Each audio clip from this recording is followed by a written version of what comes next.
Or you've got this wonderful pumpkin, 'tis the season. And we've talked about animating before briefly, but let's talk some more about animating. And we can animate not just our object, or at least the location and the rotation of our object.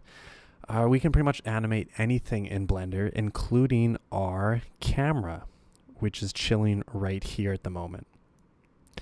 So, how do we do that? Well, first of all, we should go into our normal viewports so that we're not rendering all this extra crap. It makes our computer run a little easier. So I want my camera to basically move. I want to move it so that it is giving me kind of a video of my pumpkin. And how do I do that? Well, I think the easiest way to do this is to add a path for the camera to follow.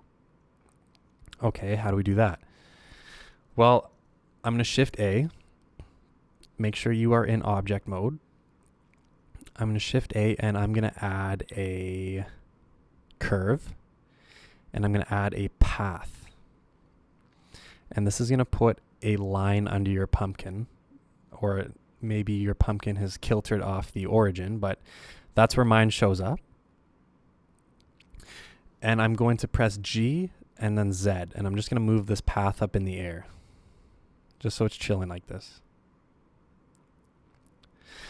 Now I'm going to go to top view so that I can freely move my path like so. So I'm just going to move my path over here. I'm going to go into edit mode, and you should have 5 vertices.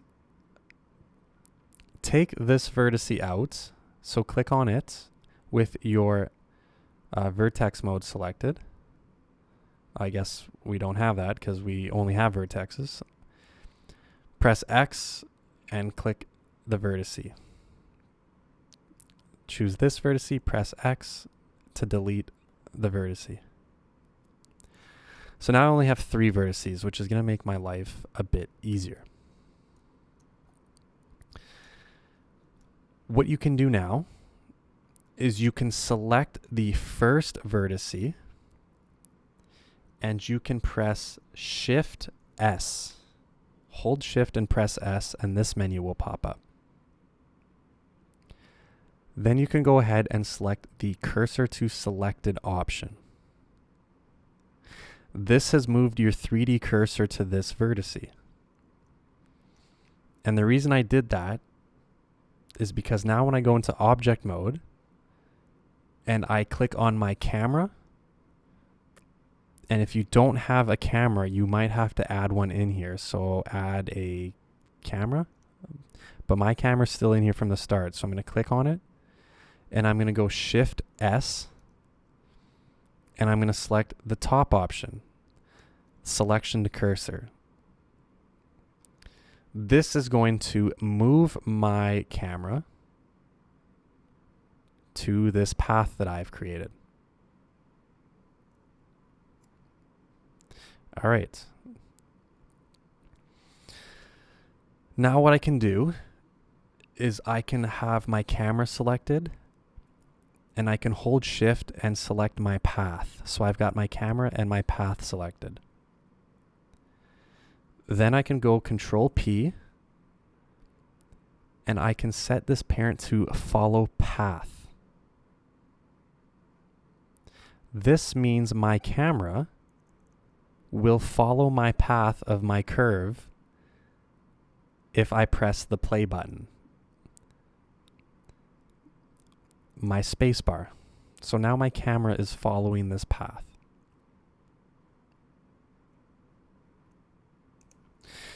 Now I don't want just a straight line, or maybe I do. Yeah, you know what? Maybe I will keep it a straight line. So our camera is a little bit not rotated properly. So what I'm going to do is I'm going to click on my camera and I'm going to rotate it along the Z axis so that it is sticking straight out like that.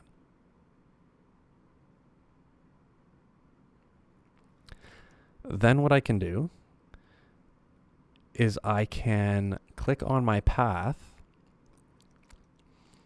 and I'm going to, set my path so that it's kind of sitting in front of my pumpkin. But of course it's still chilling in the air.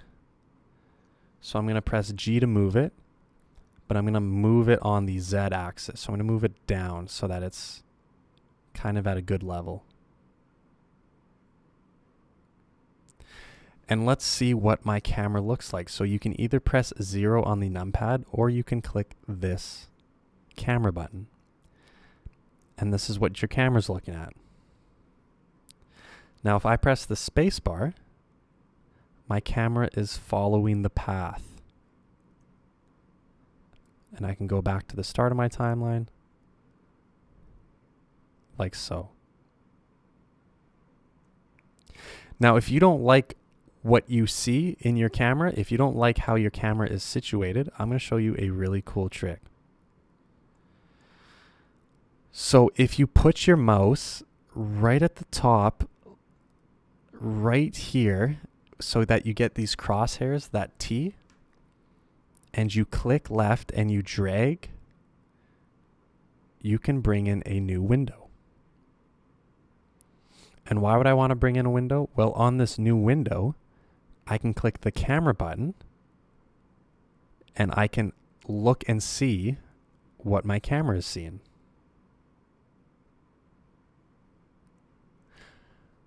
This allows me to move my path in a way where I can set it up so that I am seeing what I want to see. However, when I move my camera, when I press G to grab it, I'm going to hold Shift Z, or I'm going to press Shift and Z, and this will allow me to lock it on my X and Y so that I don't go into the ground. So for example, maybe I want to be a little bit farther back at the start of my animation. Let me press play. And maybe the camera is moving too much. Maybe I don't want the camera to move all the way to the right. So what I could do is I could click on my path and I could scale it down so that the camera doesn't move as much. I like that better. However, I'm going to go to the start of my timeline and I'm going to move my camera, Shift Z, and I'm going to get it right here. So I'll maybe lower it just a bit.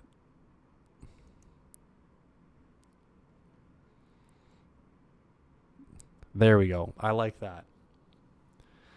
But notice how my camera just keeps going. So in your timeline here, I want my animation to be 100 frames. It's a good default. So I'm going to put 100 there. My camera is moving, and right when it hits 100 right here, that's when I want my animation to stop.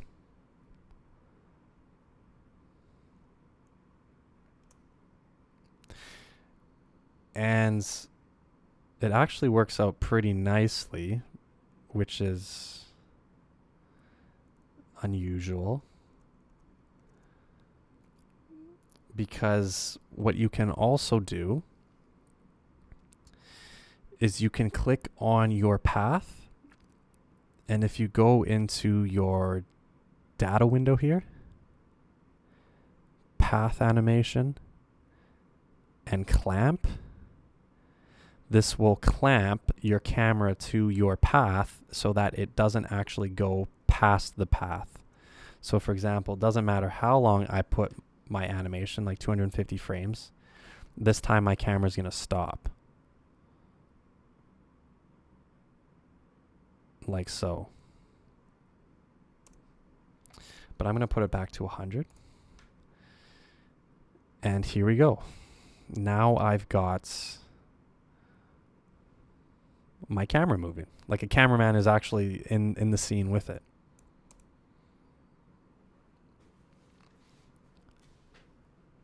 what I'm going to do is I'm going to get rid of this second camera, this second window.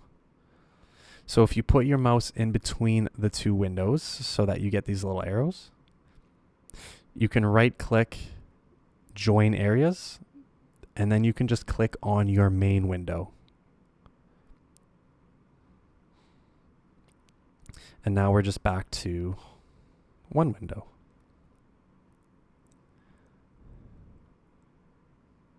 So for example, if I bring my rendering back, I go to my camera. This is what I see now in Blender. Gives a little life to my project. I could actually use this in a video. Perhaps that's a hint to the next unit. Anyways, I want to do a couple other things though, because that's all fine and dandy. But let's kick this up a notch. So I've got the movement. And let's animate some other things. So for example, if I bring up the animation timeline and I go to the start of my timeline, so by pressing this little button, and then I'm going to click on I've got two lights. I've got the light in the background, but I've got this point light. So it should say point. And you can click on this and we can edit all these properties, which we've done before. However, we can also animate any of these properties. So I'm going to show you something cool.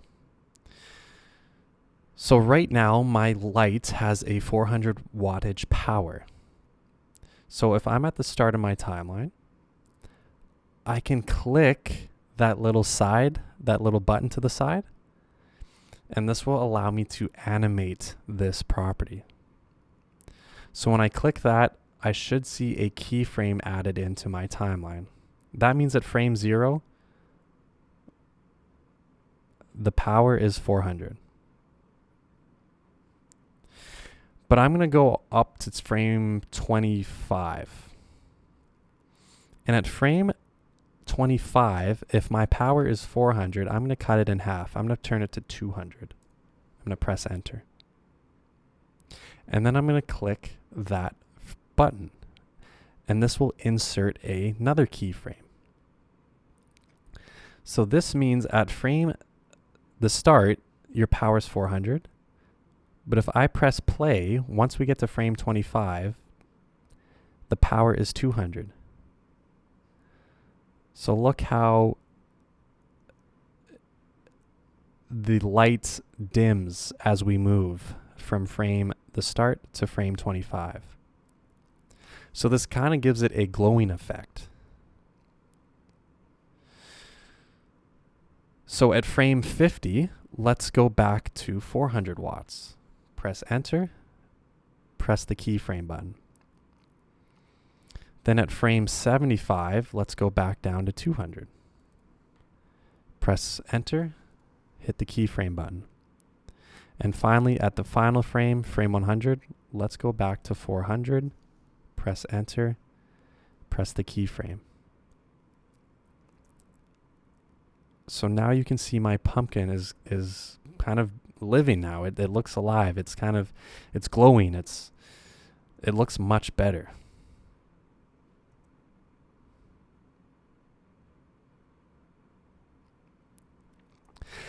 Now, I think my camera's moving just a bit too fast.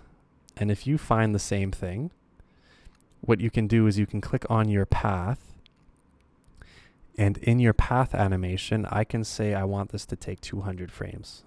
And that's just going to slow down my camera. I like that better. My camera was moving just a bit too fast. You could also just scale your path of your camera, but I've done it my way and I'm going to keep it like that.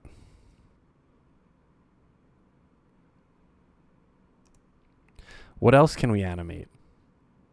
Well, you can animate any of these properties. So if I click on my pumpkin again, or sorry, I'm not done with my light. If I click on my lights, for example, at frame 0, I want my color to be green.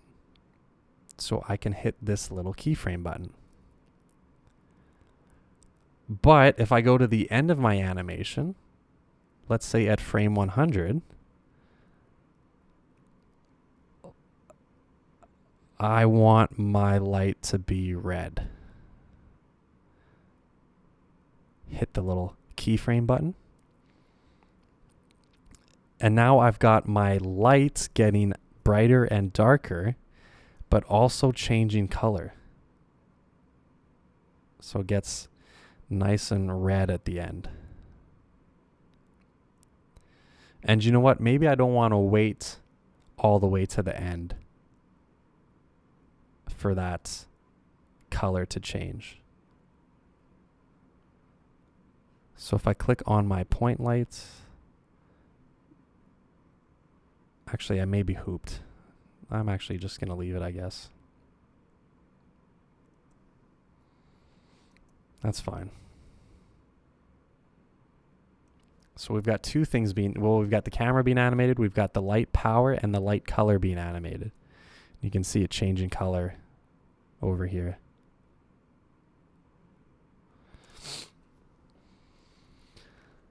Let's do one final thing. Let's click on our pumpkin, and I'm going to hold shift and I'm going to click on the stock too. So I've got both of these things selected. Now at the start of my animation, I actually don't want my pumpkin to look at the camera. So I'm going to press R to rotate, and then I'm going to press Z so I can lock it to my Z axis. And I'm just going to move the pumpkin so it's looking over there to begin with.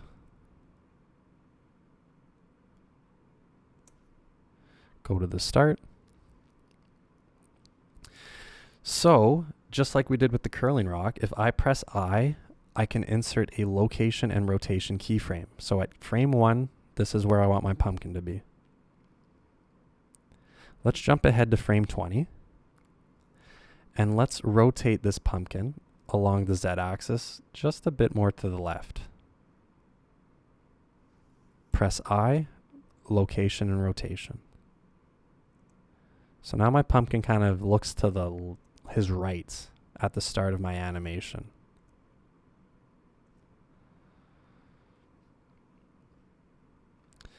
Let's go all the way to frame 80. Let's insert a location and rotation so that my pumpkin stays the same from frame 20 to 80. But then at frame 100, let's rotate this pumpkin so that it's looking right at the camera.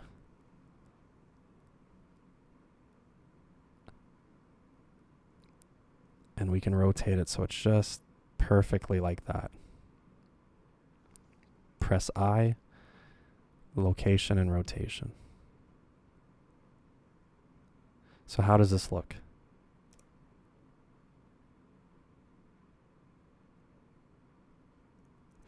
Pretty cool.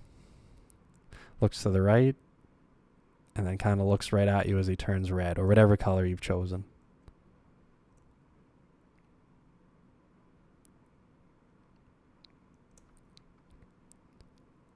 Be a good freeze frame right there. So there you have it. You now know how to rotate objects. Or animate objects, animate cameras, animate effects. You pretty much know the basics of animation in Blender.